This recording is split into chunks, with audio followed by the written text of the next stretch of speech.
Test 6. You will hear a number of different recordings and you will have to answer questions on what you hear. There will be time for you to read the instructions and questions and you will have a chance to check your work. All the recordings will be played once only. The test is in 4 sections.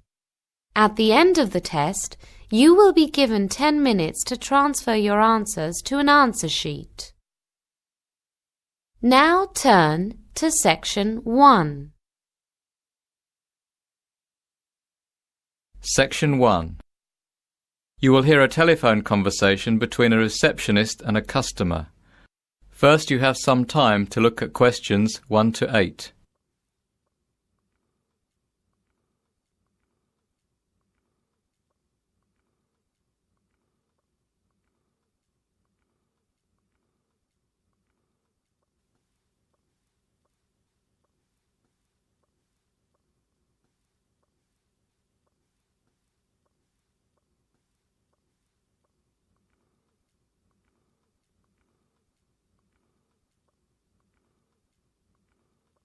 You will see that there is an example that has been done for you. On this occasion only, the conversation relating to this will be played first. Good morning. Fairview Lake Camping Center. Can I help you? Oh, yes. I'm interested in bringing a group of school children to your centre for a week's stay this summer, and I'd like some information. Could you tell me something about your organisation? Certainly, sir. We have 3 main functions, really. We are a conference center, an educational institution, and simply a place where you can come and have a fun-filled weekend. Whatever your goal is, our professional staff are on hand to help you. The answer is an educational institution, so this has been filled in for you. Now we shall begin. You should answer the questions as you listen because you will not hear the recording a second time. Listen carefully and answer questions 1 to 8. Good morning. Fairview Lake Camping Center. Can I help you? Oh, yes. I'm interested in bringing a group of school children to your centre for a week's stay this summer, and I'd like some information. Could you tell me something about your organisation? Certainly, sir. We have 3 main functions, really. We are a conference center, an educational institution, and simply a place where you can come and have a fun-filled weekend. Whatever your goal is, our professional staff are on hand to help you. I think we'd like to have an educational visit and some fun at the same time. I was thinking particularly of some of our children who have failed exams and need to retake them next year. I see. Well, we offer coaching in various subjects at most levels. You know, maths, sciences, geography, languages. We adjust the courses according to the needs of your pupils. As for the recreational side of the center, we offer sailing, windsurfing, volleyball, rowing, athletics, and quite a few other sports. Most children have never tried archery, so we offer courses in that too. It's very popular. That sounds good. I'll see if there is any interest. Where would the children stay?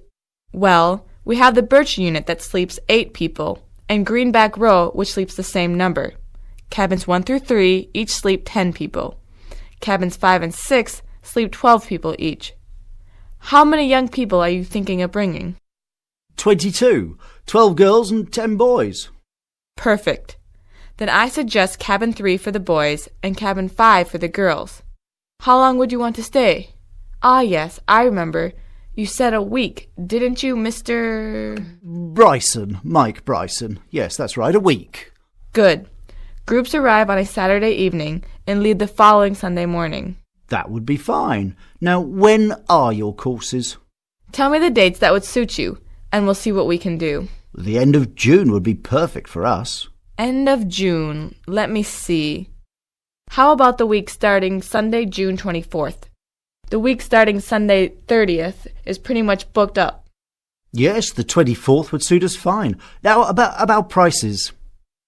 For 1 week, including lessons, food, accommodation, and all sporting activities, the cost would be £425 per child and £480 per adult.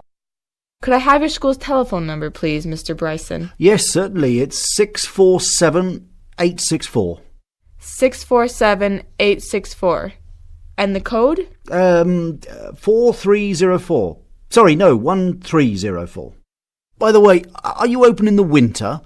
And if so, what do you offer sports-wise? Yes, we certainly are, Mr. Bryson, and we offer ice fishing, cross-country skiing, and animal tracking.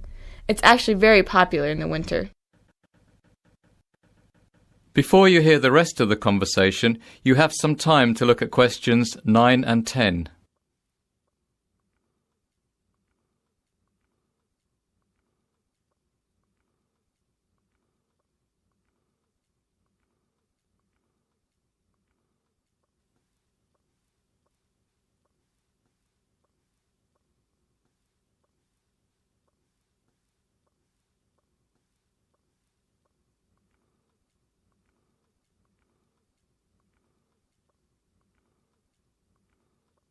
Now listen and answer questions 9 and 10. Interesting. Perhaps I'll bring a group then too. Oh, I almost forgot to ask, what are the eating arrangements? We have an enormous amount of space for dining. We can divide the dining area into several separate rooms, if necessary. If you really want your privacy, we can give you a separate room, but actually we find that mealtimes gives you the opportunity to meet people from other groups. There's no difference in price, whatever you choose. Right. What if we want to cook our own meals now and again? Yes, that can be arranged. All of the units have their own tiny kitchens, but there are also many outdoor areas where you can cook over an open fire. We try and have several barbecues too, which are very popular. That all sounds very satisfactory. I know the kids will be enthusiastic, and the prices sound fair enough, so I'll speak to my headmaster and get back to you as soon as possible. Good, Mr. Bryson. I look forward to hearing from you. That is the end of section 1. You now have half a minute to check your answers.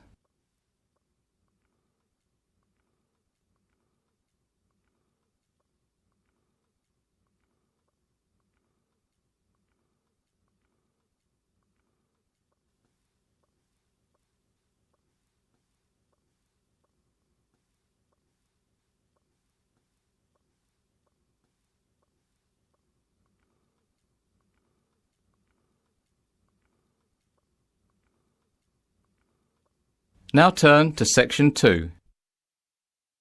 Section 2. You will hear a staff member brief a group of mothers on the attractions at the Children's Grand Forest Play Centre. First, you will have time to look at the questions 11 to 15.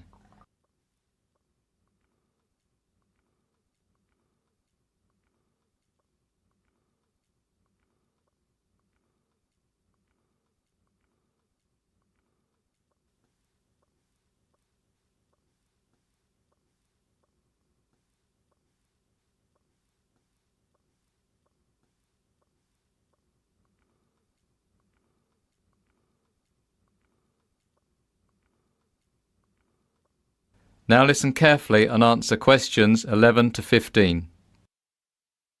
I'm delighted to welcome you all here to our magical little outdoor play centre. We feel very privileged and excited today to have our first customers here to attend the official opening. But before we let you, and more importantly your kids, get down to the business of enjoying themselves, I just wanted to make everyone familiar with the centre's main attractions. If you look at the map I've given you, let's start by following the entrance road straight through the centre to the attraction on the right of the bridge. That is the petting zoo, a lovely little area where children can spend time in the company of our very friendly farm animals. Continuing left past the bridge will take you to the toddler's play pool. Alternatively, taking a right at the petting zoo will bring you down to the bouncy castle and fairy palace. If I can draw your attention to the waterfall and frog pond, you'll notice that there are 2 attractions close by. Following the road that leads to a dead end takes you to Winter Wonderland. Here we use snow machines to create a magical world of winter delights. We think this will be a big favourite. On the other side of the map, just down from the fairy palace, there's another kind of wonderland, Waterworld. Waterworld is for the older kids, a place where they can have fun on the slides and tubes and play about in the water to their heart's content. Jumping back now to the other side of the map again, you'll see not so much an attraction as a service for you poor tired mums. This is the babysitting area. You can leave your little ones in the safe hands of our professional carers should you need a rest. The last attraction I have to show you then is the craft zone, which is on the right hand side, down a little closer to the entrance to the water world. Here the kiddies can learn how to make all sorts of beautiful things like shiny jewellery and sparkly cards. Before you hear the rest of the discussion, you have some time to look at questions 16 to 20.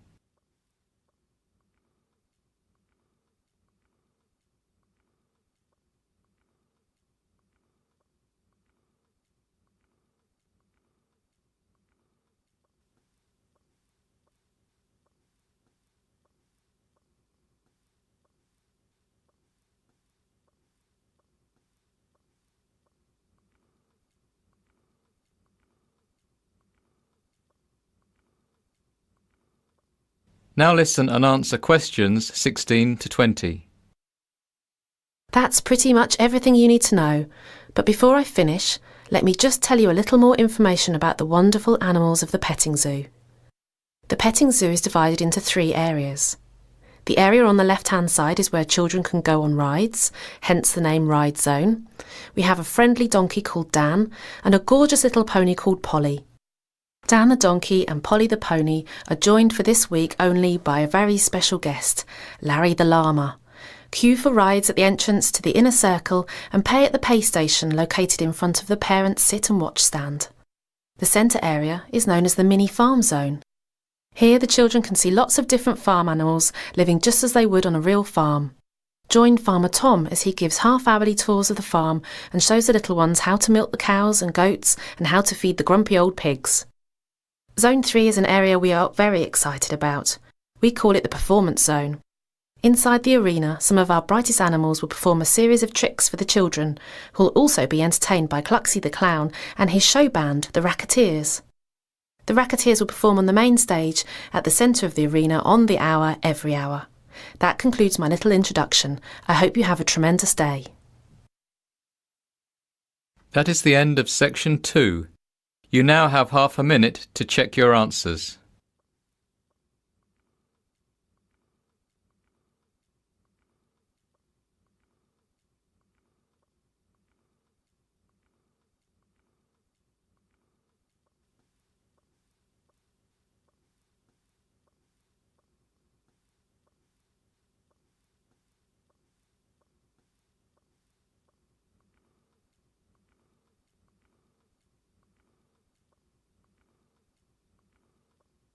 Now turn to section 3.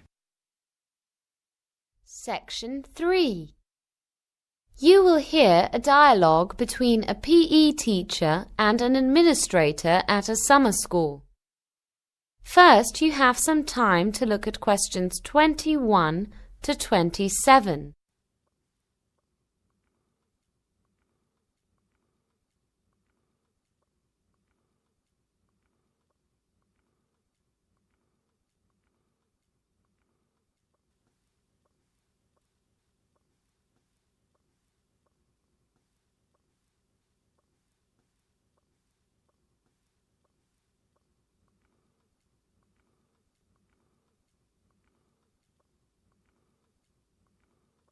Now listen carefully and answer questions 21 to 27.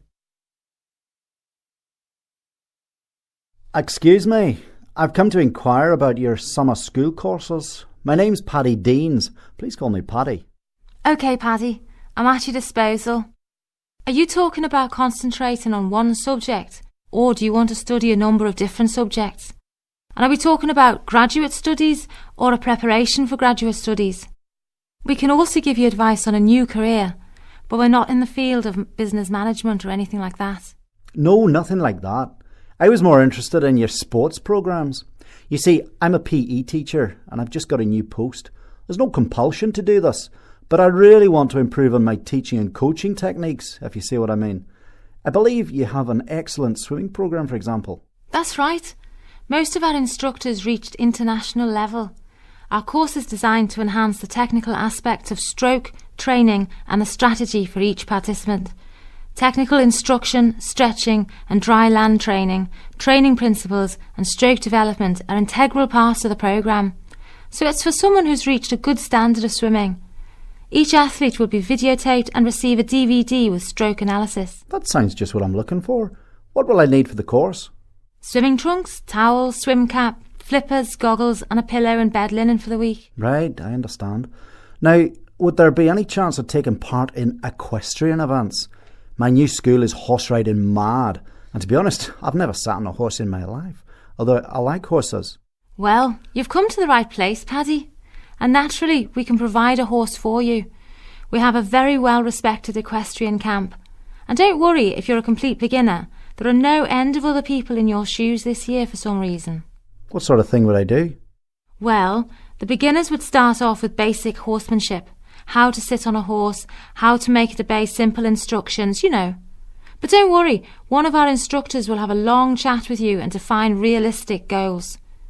Are you interested in dressage, flat work or show jumping? To be honest, I haven't the faintest idea. That's fine.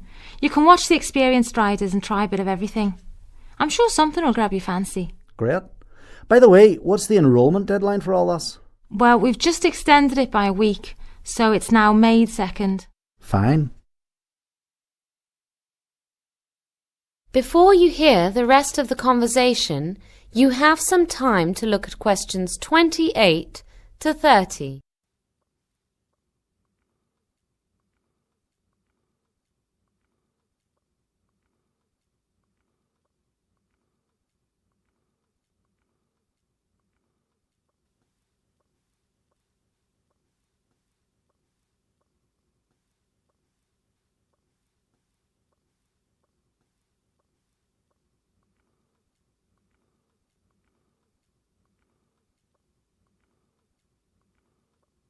Now listen and answer questions 28 to 30.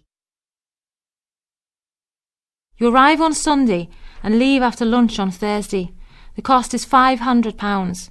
This covers room and board from dinner on the first day to lunch on the last, tuition, programme materials, evening recreational activities and use of one of our horses. So could I do the swimming course followed immediately by the equestrian course?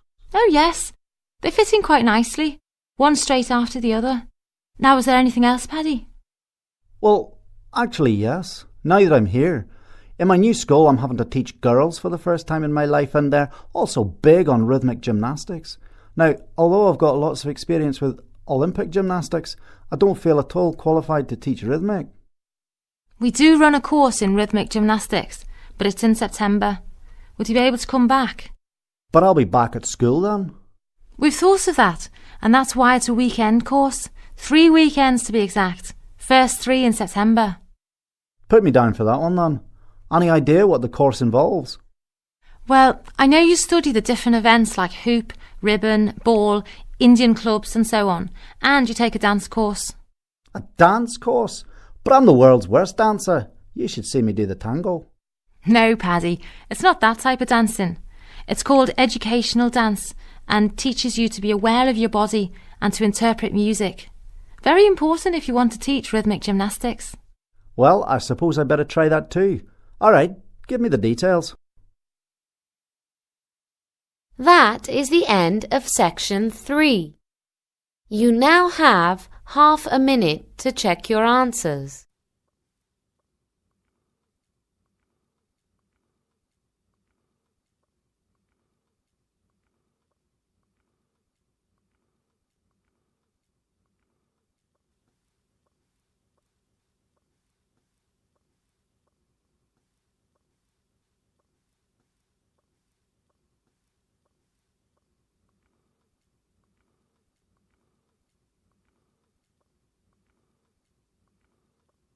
Now turn to section 4. Section 4. You will hear someone giving a talk to parents on planning further education for their children.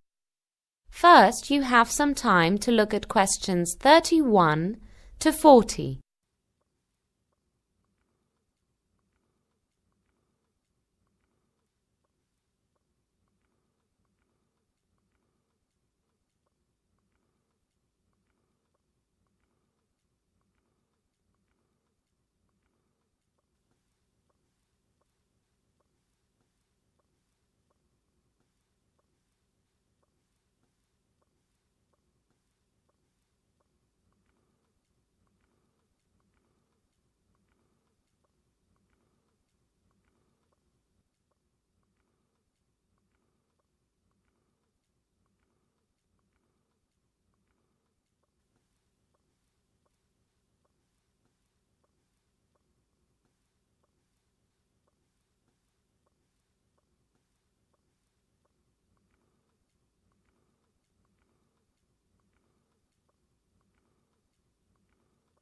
Now listen carefully and answer questions 31 to 40.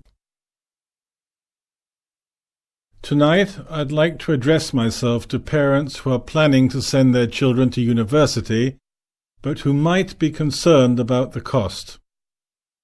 There's no doubt that university education is a great asset. Not only will your children learn and grow, but according to the Department of Skills figures, on average, someone with higher education earns 50% more in a lifetime than someone without. But in the last decade or so, the cost of getting a degree has more than doubled, and it looks as if things are going to get worse. Maintenance grants were abolished in 1997, and tuition fees introduced for students in England, Wales and Northern Ireland. University fees are rising steadily, some of them more than £6,000 a year. If you thought funding a university education was beyond your reach, think again. With sound planning, you can provide your children with this opportunity of a lifetime. If you're a new parent, remember that the earlier you start saving, the less you have to pay every month, and the greater your return. Money will give you flexibility about where your children study and the course they choose. But how should you invest? There's no simple answer, but there are a number of options. The National Union of Students estimates that the average undergraduate needs about £25,000 to finance 3 years at university. Based on these figures, it is projected that when someone is at university in 20 years' time, the cost will be approaching £40,000. But this is assuming that university fees will only increase with the rate of inflation. It could, of course, be more. Parents can save money by encouraging their children to study locally and live at home. Almost 80% of the costs students incur are living expenses: rent, food bills, travel, laundry, etc. If your child is already 13 years old and you haven't started to save yet, there is no time to waste. If the young person is interested in joining the armed forces, for example the Royal Air Force, he can get the RAF to sponsor him throughout university.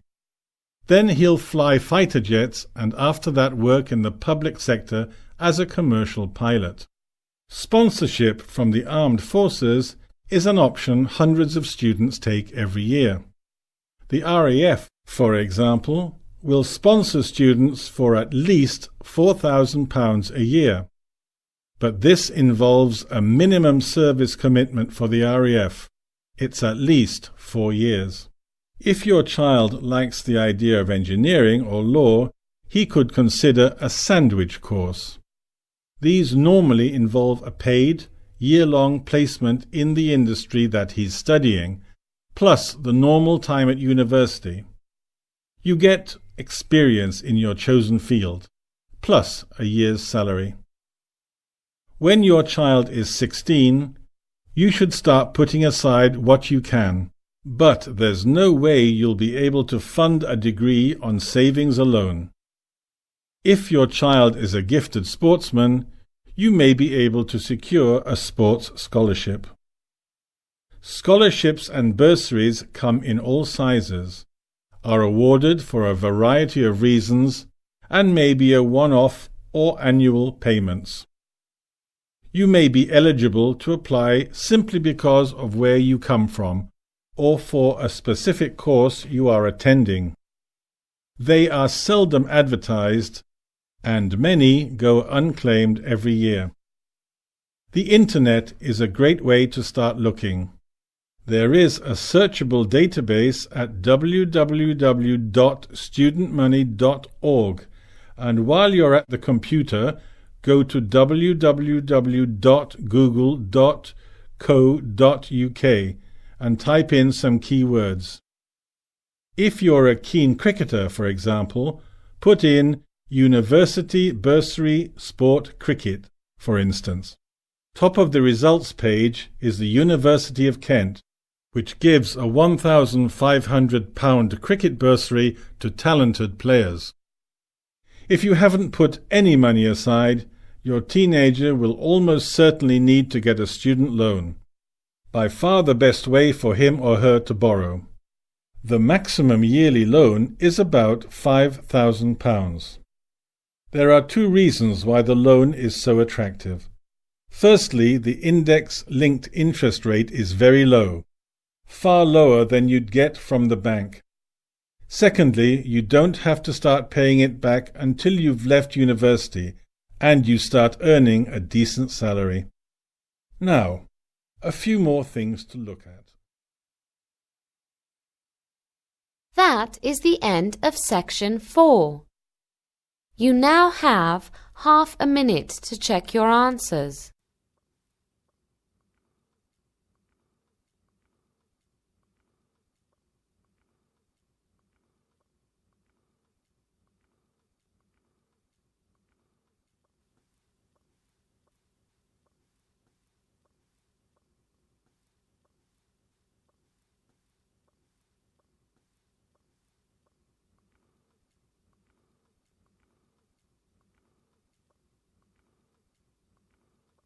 That is the end of the listening test.